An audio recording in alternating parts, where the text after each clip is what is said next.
Bonjour, j'espère que vous allez bien. Aujourd'hui, je vous fais cette vidéo, c'est pour vous présenter mon super calculateur en génie électrique. Bon, tout d'abord, je dois te convaincre à regarder la vidéo jusqu'à la fin.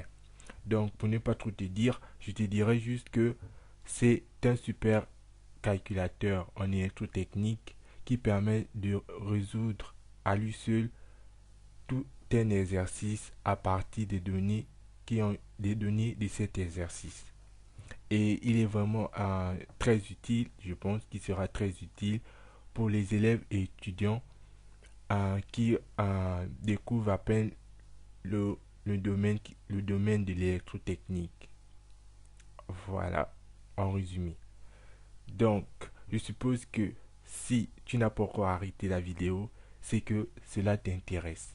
Donc, pour te montrer les performances de cette application. Donc, j'ai décidé de prendre un exercice que j'ai vu sur Internet dans un PDF. Et ici, on va traiter l'exo 10 qui parle de la machine asynchrone. Donc, on revient dans l'application. On note comme on peut ici, on est à la queue de l'application. Donc, pour l'instant, c'est développé juste sur 3 machines. Les machines à courant continu, les transformateurs et les moteurs asynchrones. Donc pour notre exercice, on va rentrer dans la partie moteur asynchrone. Ok.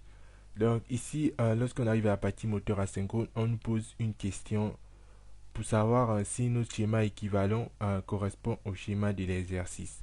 Bon, normalement, normalement le schéma le plus répandu dans les moteurs asynchrones, c'est celui-ci. Bon, il peut avoir des variantes, mais la plupart du temps, c'est celui-ci. Donc, pour notre cas, on va dire oui. Donc, on arrive ici.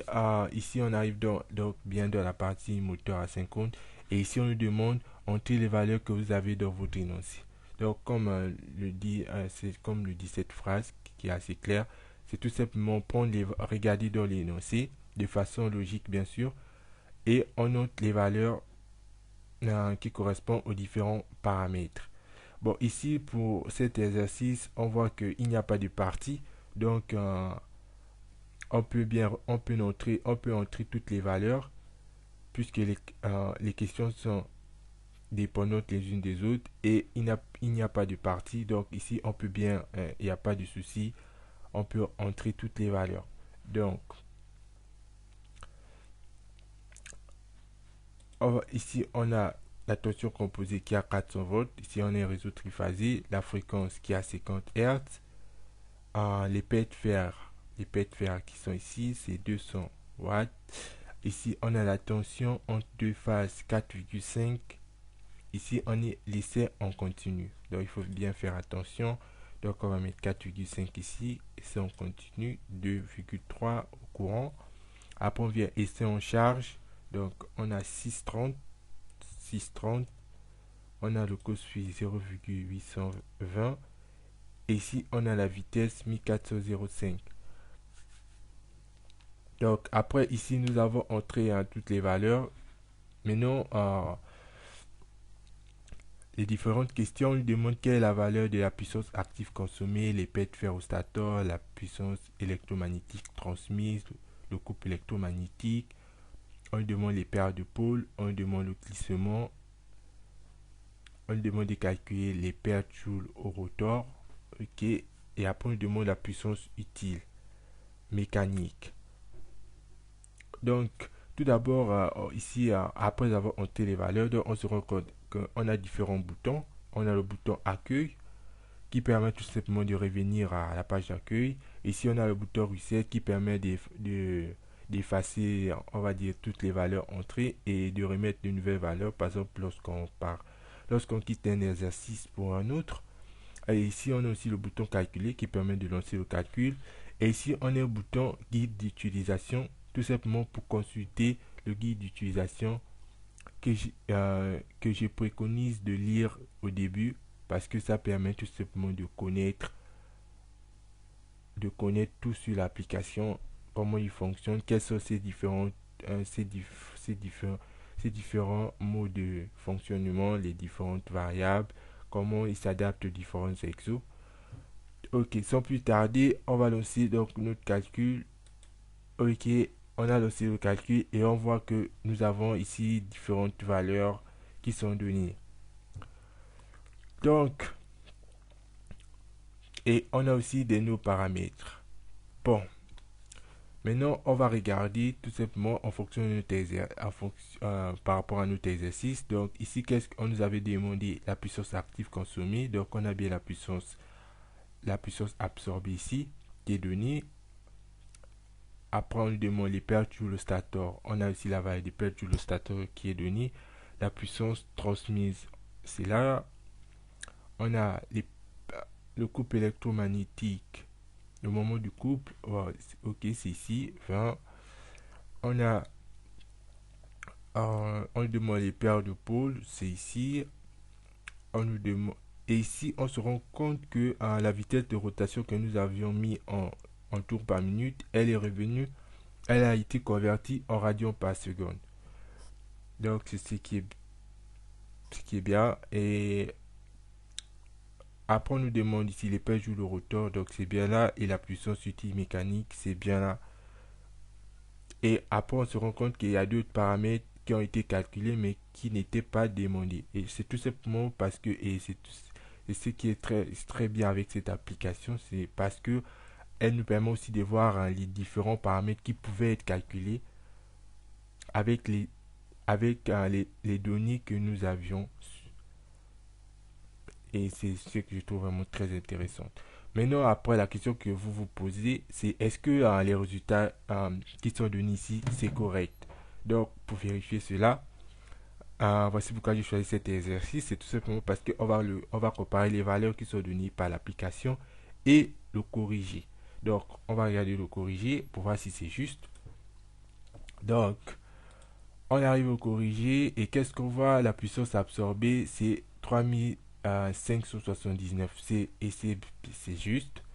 Maintenant, la particularité encore, et ce qui est encore très magnifique avec cette application, c'est que on peut voir les formules qui ont été utilisées par l'application. Ce qui est vraiment utile pour les personnes qui viennent à peine d'arriver dans le domaine et qui se demandent encore comment, qui ne comprennent pas encore bien l'utilité de certaines formules. Donc, c'est vraiment un outil très important lorsque on travaille seul sans correction, on travaille seul sur des TD et qu'on n'a vraiment pas de correction à portée de main. À portée de main. Donc ici, maintenant pour voir la correction, comment on fait? Il suffit tout simplement de cliquer deux fois sur le résultat et comme par magie, on a la formule qui apparaît et on voit bien que la puissance absorbée c'est bien ratio de 3 UI cos phi et on tombe sur le même résultat. Bon, après on demande les pertes joules. Ici les pertes joules, ils ont 176. Et ils ont dit quel que soit le couplage. Ici, Fine par défaut, il a mis le couplage étoile, qui est le couplage le plus répandu. Donc ici, on tombe sur le même résultat, tout simplement parce que quel que soit le couplage et couplage étoile, donc c'est presque la même chose. Donc c'est bien 116. Après la puissance électromagnétique, on tombe bien à la, la puissance électromagnétique transmise. Donc ils ont trouvé 3263, donc c'est bien la puissance transmise, puissance absorbée, moins les pets chauds, moins les pets fer, c'est bien ça, et on tombe bien sur le même résultat à quelques chiffres près, mais dû à l'arrondissement. Le couple électromagnétique, il trouve 2080, il arrondit, nous on trouve 2078, c'est bien ça, c'est bien la puissance électromagnétique sur, sur la vitesse, ok, c'est bien, et c'est ça, c'est extraordinaire. Après, on arrive à... on tombe sur quoi? On tombe sur les paires de pôles. Et bien, les paires de pôles, c'est 2. C'est tout simplement la vitesse. C'est 2 pi fois f sur la vitesse de synchroniste. Ici, c'est la vitesse de rotation de synchroniste. Donc, on a bien 2. Donc, ici, la vitesse de synchroniste qui est tout simplement qui a été déduite de la vitesse de rotation qu'on avait donnée. Après, on a le glissement qui est bien à 0,63 comme on a fait vitesse de synchronisme moins vitesse de rotation sur vitesse de synchronisme et on trouve bien 0,063 si on convertit en pourcent, ça donne 6,3%. Et la vitesse, on a les pèses joules le rotor 2,5, glissement, voilà, puissance transmise, c'est bien ça. Et après la puissance utile, on tombe sur 3057 et c'est aussi ça. Donc à la fin, on se rend compte que l'application fonctionne très bien et les résultats sont exacts.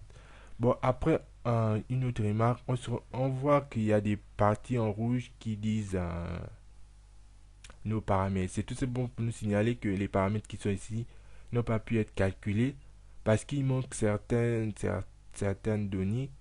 Mais puisque dans notre exercice, bon, on nous a pas demandé cela, donc on peut ignorer cette erreur.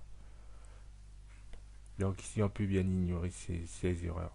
Maintenant, après, ici, il y a un nouveau bouton qui s'est affiché, c'est le bouton capturer. C'est tout simplement pour un... Ici, le bouton capturer, c'est tout simplement pour faire une capture d'écran de tous les résultats. Pour que lorsque, par exemple, il faut réutiliser les résultats qui ont été donnés pour une autre partie, au lieu de refaire le calcul, eh bien, il suffit de regarder la capture, de regarder combien on avait trouvé et et c'est pour faciliter la vie. Donc, voici en bref l'application de calcul en électrotechnique qui s'appelle Find et qui est toujours en cours d'amélioration. Et je vous invite, si cela vous a intéressé, à la partager, à m'envoyer des mails de suggestions, des bugs s'il y en a, pour l'améliorer et la rendre encore plus performante. Je vous remercie et d'avoir regardé la vidéo. Partagez-la et dites-moi en commentaire qu'est-ce que vous pensez de cette application.